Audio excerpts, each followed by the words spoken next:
Welcome to Basic Brewing Video. I'm James Spencer. You know, every year when we go to the National Homebrewers Conference, the thing that we look forward to the most is Club Night.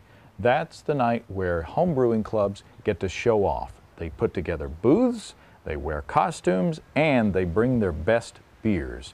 This year in Seattle, it was of course no exception. So let's go back a few weeks and go along with Steve Wilkes and Andy Sparks as they take a look around the hall during Club Night. Okay, so Andy, it's Club Night in Seattle. I think there's going to be some wacky beers here. What do you think? I think so too. When we look around, you can see the clubs are all setting up. They're all in costume. Everybody's psyched. I think we're going to have a great time. Let's go see what kind of trouble we can get into. I bet we can find some trouble. Let's go.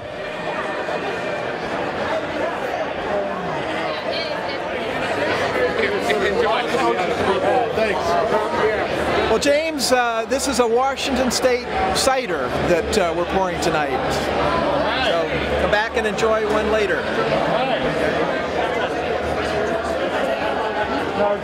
Hey, David, how you doing? I'm doing great. Tell me about your club. Well, I'm with the Mountside Brewing Society. We're out in Snoqualmie, Washington. Small brew club. Our motto is no rules, no dues, just beer. He just took the beer away from me and I don't have any yet. All right, so we'll pour this. This is American Stout. What we did with this beer is we ran it through a Randall filled with coffee, cocoa nibs, and Centennial hops. Holy maloli. It's a big beer. It was about 1080 original gravity, and the coffee and the cocoa nibs really gives it a nice punch. This is a great beer. My goodness. Wow. What do we want? Beer! When do we want it? Beer! Woo!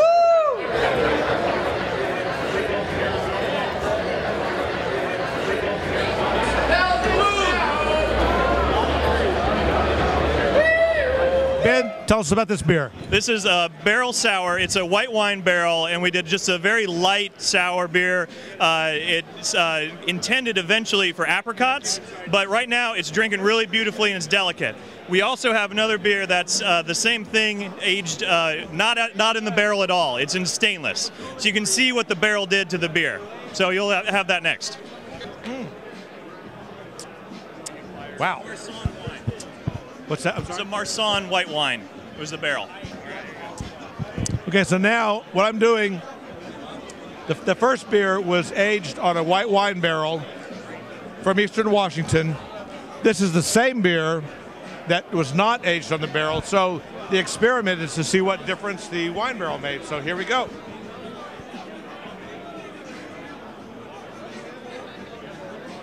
And it made a lot of difference.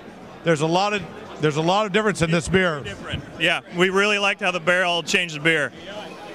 Yeah, there's totally different Brett character, and the sourness is at a totally different level. So it's barrel all the way.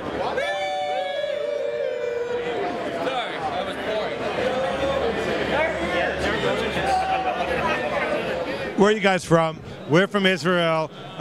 We are the Homebrew Club of Israel. No, I'm kidding. There are about 50 of us active members in the Homebrew Club, but we're probably the craziest because we spent a crap load of money to get here, and it's been awesome. What are the good beers tonight? The beers are great tonight. Absolutely good. Great sours, and I'm having a mint chocolate porter. So good, refreshing. After all those sours we had. So that's not sour. I'm having a Flanders, Ned Flanders from one of these clubs. It's absolutely magnificent. Is it Oakley Dokley? I don't know which club it is, but it's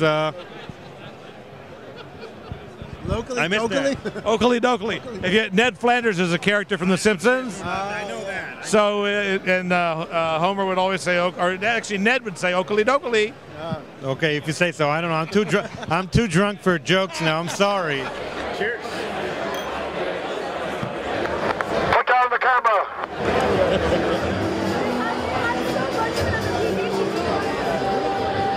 So I'm here with Rick Como from Cascade Brewers Guild, and I'm drinking a beer that's near and dear to my heart and yours. Tell me about it. Yes, I saw your episode where you brewed the smoked ancho porter. I love porters. I like smoke, and I like chili.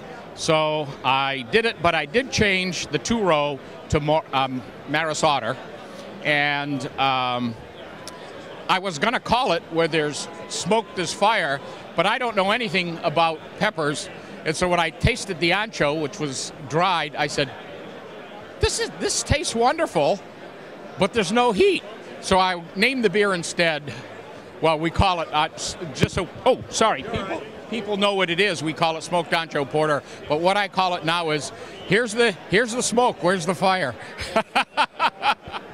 Well, I got to tell you, this is my beer. Okay. If you want heat, we've got it back here. Hey, you know what? Let's do that. Okay. Let's put a little heat in. We're gonna put in a tincture of habanero into this beer to pop the heat up, because I would like that.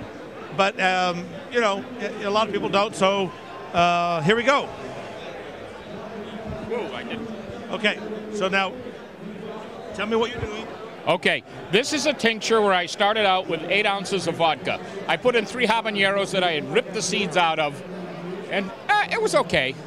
And I said, okay, well, let me get another 6, half dozen, and I just chopped the ends off, quartered them, left them in there for about a week. Said, oh, it could be amped up a little bit more. Got another 8 habaneros, did the same thing, put those in there. And then I was stumbling in the cabinet for something, and out popped a package of ghost peppers I had bought. So I added 2 dried ghost peppers. How many drops did you put in here? Probably, yeah. You know, eyedropper types. Here's the.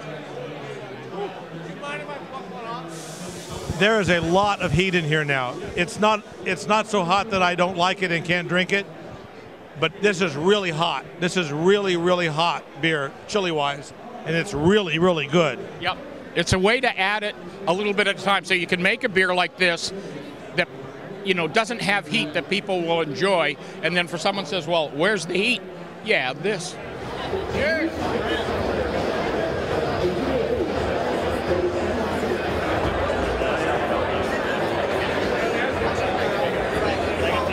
Oh, Canada, I could drink a case of you. What's up? What do you got? So we're pouring, I've got a Roche Schwartz beer, so 30% Wireman smoked malt in a Schwartz beer. Our President Graham's got a straight lambic, it's really good, so you might want to give that a try. Danny's got a special bitter, that won gold in the Aurora Brewing Challenge to qualify for the Masters of Amateur Brewing. Had some really good bottles too, so yeah, can pour you a beer? Yeah, pour me a beer. Whatever you want. Number 2 here. So where's your club out of? Vancouver, BC. And we're claiming that we're the only ever Canadian booth at an NHC, but we haven't actually looked that up. So tell me what I'm getting here. So it's a Schwartz beer, black lager that's made with 30% Wireman Roche malt. So it's a fairly subtle smoke, but noticeable still. This is your beer? This is the one that I brewed, yeah.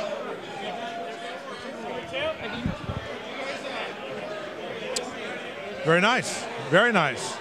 Very clean. Nicely effervescent. It's really clean on the palate. This would be a great beer to have with dinner, to have with a steak, some ribs, something like that. Excellent beer. Hi. Would you like a sample? This is Tea Time with Bigfoot. It's tasty stuff. Nice little bragging. Hey, can we get you anything to drink, or you just want to videotape everything? All right.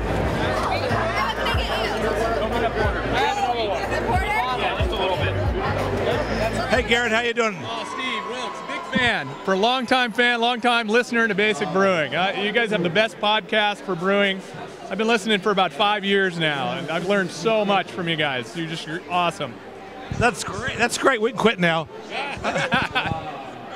Hey, tell us about your club, man. Okay, so we're South Sound Sud Society out of Olympia, Washington, right here locally, about an hour south of Seattle.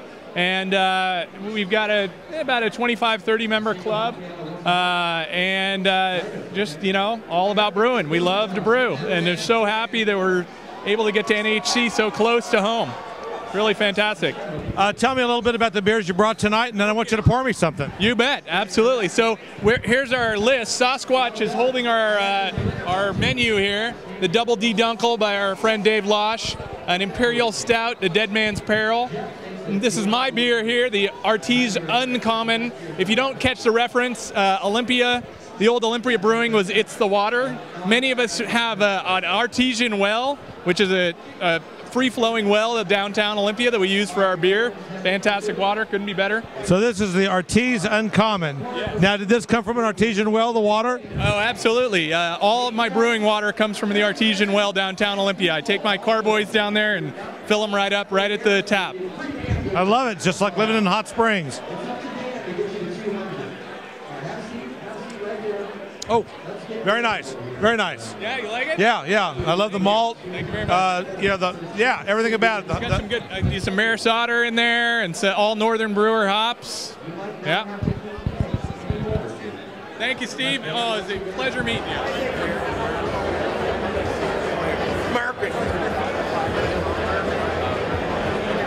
This was great. I'm drinking a double bock that some guy gave me. I asked him for an extra special bitter. He said the closest I've got is a double bock. Will that do? And I'm like, well, yeah. Yeah, I've had a bunch of great beer here tonight too. One of the things I've noticed this time is there's tons of sour beers that were made on purpose.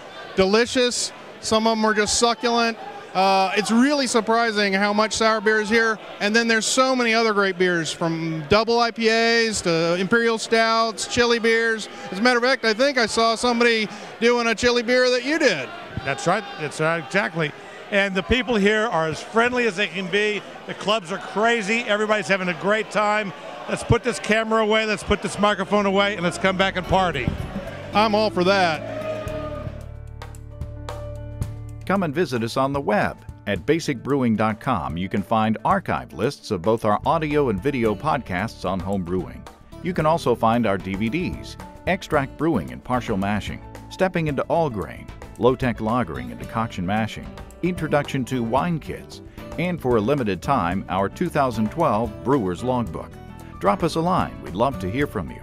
Write to James at basicbrewing.com, Steve at basicbrewing.com, or just use the contact form on basicbrewing.com. By the way, I drink delicately as well. Yes.